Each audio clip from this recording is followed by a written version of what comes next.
ताडोबा जंगलाच्या दुर्गम भागात एका माणसाचा सांगाडा सापडला आणि तोही तब्बल 1 वर्ष बेपत्ता राहिल्यानंतर पोलिसांनी केस जवळपास बंद केली होती. जंगलाच्या गूढ शांततेत त्याचा अंत झाला असावा असंच सगळ्यांना वाटत होतं. पण जेव्हा त्याचा जुना ऑडिओ रेकॉर्डर सापडला आणि पोलिसांनी त्यातील रेकॉर्डिंग ऐकलं, तेव्हा त्यामध्ये एक असा आवाज ऐकू आला की तपास करणारे पोलीसही चक्रावून गेले. कारण तो आवाज त्या प्रकरणातील प्रत्येक गोष्ट बदलून टाकणारा होता. आणि त्याहून भयानक गोष्ट म्हणजे सांगाडा सापडल्यानंतर 4 ते 5 दिवसांनी एक अशी घटना घडली ज्याने तपासाला नवीन वळण दिलं. काही लोकांनी त्याच माणसाला जिवंत पाहिल्याचा दावा केला.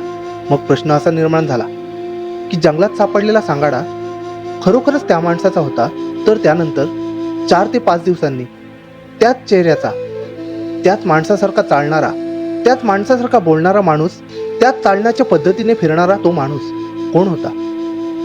तर मित्रांनो, आजची कथा आहे एका सायंटिस्टच्या बेपत्ता होण्याची, एका शापित संशोधन केंद्राची आणि अशा एका रहस्याची ज्याचं उत्तर शोधण्याचा प्रयत्न करणारेही शेवटी घाबरले. तर मित्रांनो, जर तुम्हाला अशाच हॉरर, मिस्टेरियस आणि सस्पेन्सने भरलेल्या गोष्टी आवडत असतील तर आत्ताच आपल्या चॅनलला सबस्क्राईब करा, लाईक करा आणि बेल आयकॉन दाबायला अजिबात विसरू नका. आणि हो मित्रांनो, या चॅनलवर सादर केल्या जाणाऱ्या कथा या पूर्णतः काल्पनिक आहेत आणि त्यांचं सादरीकरण फक्त मनोरंजनाच्या दृष्टीने करण्यात आलेलं आहे. त्याचा कोणत्याही वास्तविक घटनेशी काही संबंध नाही आणि या घटनांचा कोणताही व्यक्ती किंवा वास्तविक घटनेशी संबंध आला तर तो फक्त योगायोग समजावा. 8 जुलै 2015 महाराष्ट्रातील चंद्रपूर जिल्ह्यातील ताडोबा जंगलाच्या दुर्गम भागात सकाळची धुक्याची चादर पसरली होती.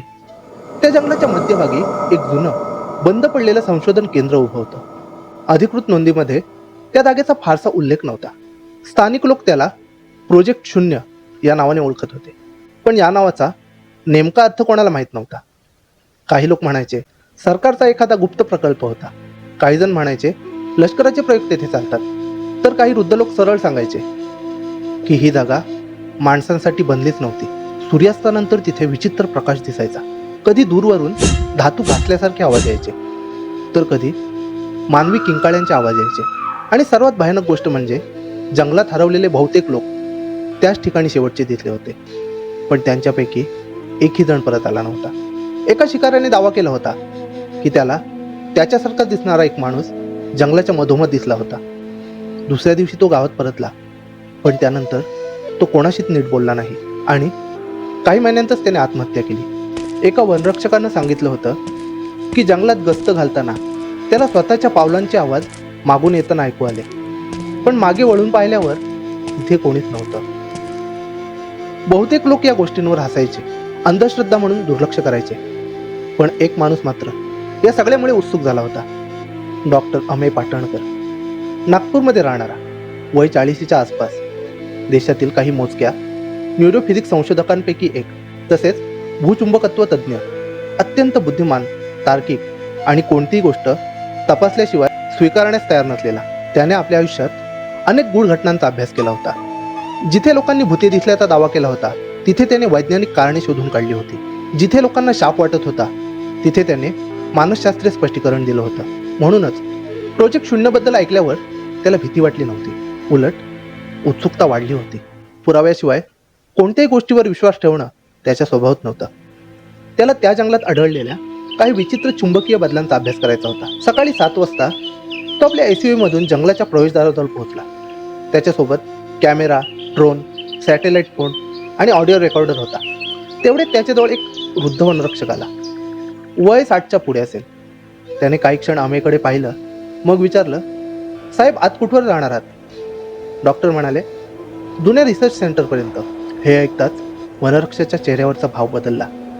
तो काही क्षण शांत राहिला, मग तो म्हणाला, तिथे जाऊ नका. अमेय हसला. का? वाघ जास्त आहेत का? वाघांचा प्रश्न नाही. मग? वृद्धाने जंगलाकडे पाहिलं आणि अतिशय शांत आवाजात म्हणाला, तिथून परत आलेले लोक फारच कमी आहेत. अमेय पुन्हा हसला आणि म्हणाला, अफवा आहेत त्या. वृद्धाने काहीच उत्तर दिलं नाही आणि शेवटी म्हणाला, अफवा कधी कधी कोणत्याही सत्यातून जन्म घेतात साहेब. त्या वाक्याचा विचार करत अमेय पुढे निघाला. सकाळी 9:12 त्याने त्याच्या पत्नीला शेवटचा मेसेज पाठवला. नेटवर्क वीक आहे, संध्याकाळपर्यंत परत येईल. हे शब्द टाईप करताना त्यालाही कल्पना नव्हती की हा मेसेज त्याच्या आयुष्यातला शेवटचा मेसेज ठरणार आहे. त्या दिवसानंतर डॉक्टर अमेय पाटणकर जिवंत किंवा मृत अवस्थेत कुठेही दिसला नाही. पुढचे अनेक दिवस जंगलात फक्त एकच गोष्ट सुरू होती, शोध. पोलीस, वनाधिकारी, ड्रोन आणि श्वान पथक सतत त्याचा माग काढत होते. पण जितका शोध वाढत गेला तितकंच रहस्य गडद होत गेलं. कारण अमेयचा एकही पुरावा कुणालाच सापडत नव्हता. फक्त त्याची SUV ती जंगलाच्या कडेला उभी होती. दरवाजे लॉक होते, आत त्याचा लॅपटॉप होता, पैसे होते, सर्व सामान होतं. फक्त अमेय नव्हता. महिने सरत गेले पण अमेयचा काहीच शोध लागला नाही. अखेर त्याला मृत घोषित करण्यात आले. पण मित्रांनो, कथा इथे संपत नाही, तर खरी कथा इथून सुरू होते. 15 जुलै 2016 एक लाकूड तोड्या जंगलाच्या आत गेला होता. तो रोजच त्या भागात काम करायचा. पण त्या दिवशी त्याची नजर एका विचित्र वस्तूवर पडली. झाडांच्या मुळांजवळ पांढऱ्या रंगाची काही हाडं पडलेली होती. सुरुवातीला त्याला वाटलं एखादा प्राण्याचा सांगाडा असेल. तो पुढे निघाला. पण काही पावलं चालल्यानंतर त्याची नजर पुन्हा मागे गेली. यावेळी त्याला काहीतरी दिसलं. मानवी मनगटाच्या हाडाला अडकलेलं. तो धावतच गावाकडे परतला. 2च तासात पोलीस घटनास्थळी पोहोचले. त्यांनी परिसर सील केला आणि सांगाड्याजवळ पडलेल्या वस्तू गोळा केल्या. एक गंजलेला कॅमेरा, काही तुटलेली उपकरणं आणि एक जुना ऑडिओ रेकॉर्डर. DNA चाचणीनंतर खात्री झाली तो सांगाडा डॉक्टर अमेय पाटणकर यांचाच होता. पोलिसांनी रेकॉर्डर चालू केला. त्यात एकूण 7 फाईल होत्या.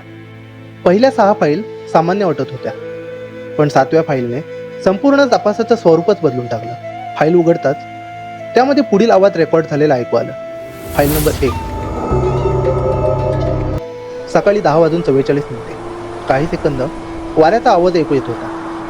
मग अमेयचा आवाज, शांत, स्थिर, आत्मविश्वासाने भरलेला. मी संशोधन केंद्राजवळ पोहोचलो आहे. इमारत पूर्णपणे रिकामी दिसते. मुख्य प्रवेशद्वार उघडं आहे. आत जातोय. रेकॉर्डिंग संपलं, पण सगळं नॉर्मल वाटत होतं. File number 2. माझा कंपास सतत फिरतोय. उत्तर दिशा स्थिर राहत नाही. GPS सिग्नल अचानक गायब होतोय. असं मी आधी कधीच पाहिलं नाही. रेकॉर्डिंग अचानक संपलं. फाईल क्रमांक 3. 12:08 आतील भागात आलो आहे. भिंतीवर क्रमांक लिहिलेले आहेत. 7, 14, 21, 28. काही सेकंद शांतता. मग अचानक जणू काहीतरी पडल्याचा आवाज आणि रेकॉर्डिंग बंद. फाईल क्रमांक 4. मला वाटतं मी इथे एकटा नाही. काही सेकंद शांतता. मग दूरवर पावलांचा आवाज, हळूहळू जवळ येणारा.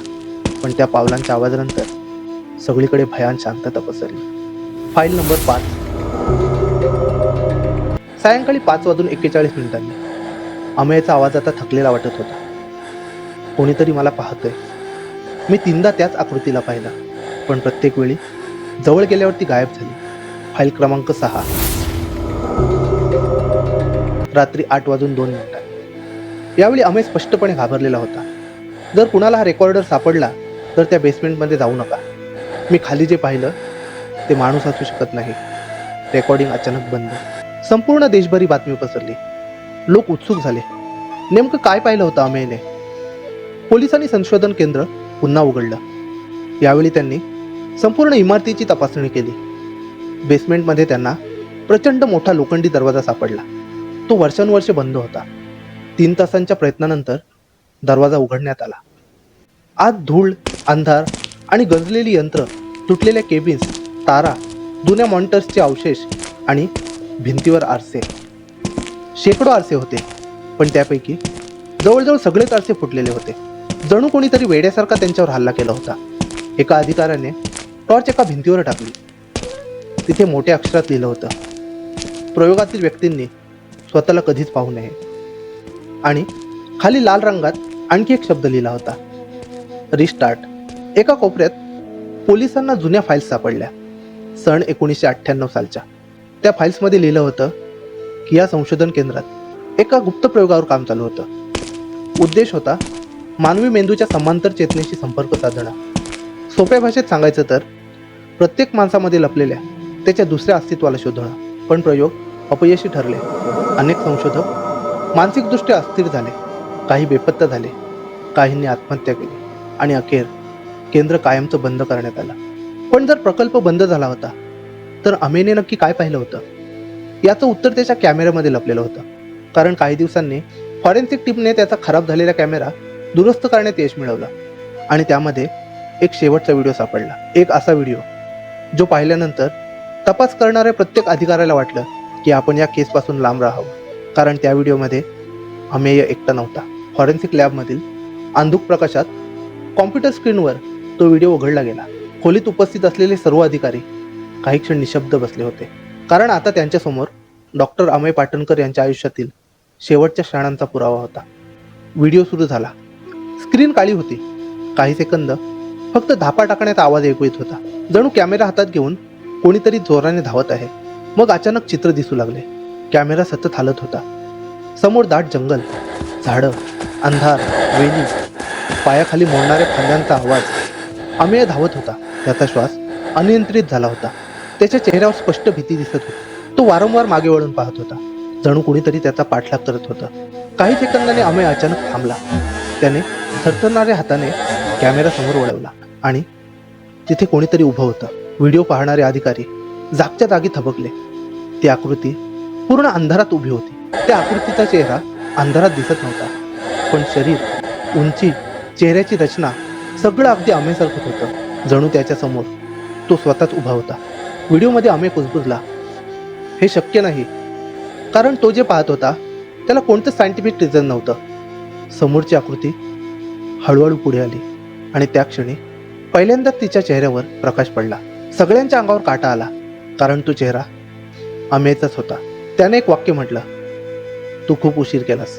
व्हिडिओ अचानक बंद झाला आणि त्या क्षणी तपास ही एका अंधाऱ्या वळणावर येऊन थांबला. मात्र तपास अजून संपला नव्हता, कारण एक ऑडिओ फाईल अजून बाकी होती.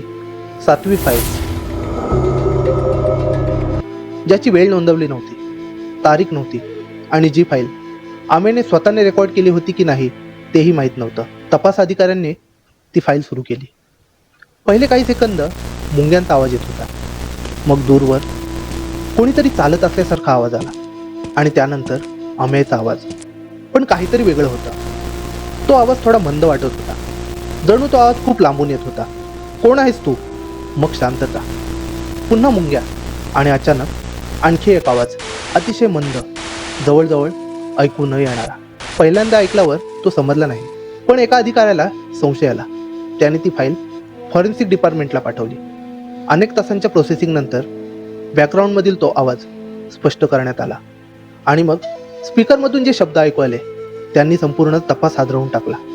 तो आवाज म्हणत होता, सब्जेक्ट रिप्लेसमेंट सक्सेसफुल, म्हणजेच प्रयोगातील व्यक्तीची अदलाबदल यशस्वी झाली. आणि मग ओरिजिनल टर्मिनेटेड, म्हणजेच मूळ व्यक्तीचा अंत करण्यात आला आहे. काही सेकंद कुणीच काही बोललं नाही, कारण या 2 वाक्यांनी संपूर्ण केसला वेगळं वळण मिळालं होतं. आणि त्याचवेळी मुख्य तपास अधिकाऱ्याच्या मनात एक विसरलेली घटना पुन्हा जागी झाली. एक अशी घटना जिच्याकडे त्याने आधी गांभीर्याने पाहिलं नव्हतं. सांगाडा सापडल्यानंतर 4च दिवसांनी अमेयची पत्नी पोलीस स्टेशनमध्ये आली होती. ती खूप घाबरलेली होती. तिने सांगितलं होतं की गेल्या 3 रात्रींपासून कोणीतरी त्यांच्या घराबाहेर उभं राहतं. मध्यरात्रीनंतर एकाच जागी काही मिनिटांसाठी आणि मग तो निघून जातो. पोलिसांनी परिसरातील CCTV फुटेज तपासलं होतं. व्हिडिओ धुसर होता, चेहरा स्पष्ट दिसत नव्हता, पण त्या व्यक्तीची उंची, चालण्याची पद्धत, हात मागे घेऊन चालण्याची सवय, सगळं अगदी अमेयसारखंच होतं. त्यावेळी पोलिसांनी त्याकडे फारसं लक्ष दिलं नव्हतं, कारण त्यांना वाटलं होतं की अमेयच्या मृत्यूमुळे त्याची पत्नी मानसिक धक्क्यात असेल. पण आता 7वी फाईल ऐकल्यानंतर त्या फुटेजचा अर्थच बदलला होता. कारण जर जंगलात सापडलेला सांगाडा खरोखरच अमेयचा होता, तर त्यानंतर 4 दिवसांनी त्याच्या घराबाहेर कोण उभं होतं, तो कोण होता, आणि सर्वात महत्त्वाचं म्हणजे तो तिथे का आला होता. पोलिसांनी पुन्हा CCTV फुटेज मागवले, पण तोपर्यंत उशीर झाला होता. सिस्टीममधून जुन्या फाईल्स ऑटोमॅटिक डिलीट झाल्या होत्या. एकमेव पुरावा कायमचा नष्ट झाला होता. मात्र विचित्र मालिकांची घटना अजून थांबली नव्हती. काही आठवड्यानंतर अमेयच्या पत्नीने घर बदललं. ती पुण्यातील नातेवाईकांकडे राहायला गेली, पण तिथे सुद्धा तिला एक गोष्ट वारंवार जाणवू लागली. कधी कधी रात्री तिला घराबाहेर कोणीतरी उभं असल्याचा भास व्हायचा. जेव्हा ती पडदा बाजूला करून बाहेर पाहायची तेव्हा तिथे कोणीच नसायचं. पण एकदा तिला समोरच्या रस्त्यावर एक माणूस उभा दिसला. दूर स्ट्रीट लाईटच्या पिवळ्या प्रकाशात तो तिच्याकडे पाहत होता. ती घाबरली, कारण तो चेहरा अमेयसारखा दिसत होता. मग त्या माणसाने डोकं खाली केलं आणि अंधारात चालत निघून गेला. पुन्हा कधीच दिसला नाही. अधिकृत तपास काही महिन्यांनी बंद करण्यात आला. अहवालात नमूद करण्यात आलं, डॉक्टर अमेय पाटणकर यांचा मृत्यू अज्ञात कारणांमुळे झाला. प्रोजेक्ट 0च्या प्रयोगांबद्दल कोणतीही ठोस माहिती मिळाली नाही. केस क्लोज करण्यात आली. पण केस खरंच क्लोज झाली होती का? कारण आधी ताडोबा जंगलाजवळील काही गावांमध्ये एक विचित्र आख्यायिका सांगितली जाते. लोक म्हणतात की त्या मोडकळीस आलेल्या संशोधन केंद्राच्या तुटलेल्या खिडकीतून रात्री उशिरा एक माणूस बाहेर पाहताना दिसतो. तो हालत नाही, बोलत नाही, फक्त पाहत राहतो. कधी काही मिनिटं, कधी तासनतास. आणि सर्वात भयानक गोष्ट म्हणजे जो कोणी त्याच्याकडे पाहतो त्याला त्या खिडकीत उभ्या असलेल्या व्यक्तीचा चेहरा दिसत नाही. त्याला दिसतो स्वतःचा चेहरा. पण त्या चेहऱ्यावर एक स्मित असतं, असं स्मित जे पाहणारी व्यक्ती स्वतः कधीच करत नसते.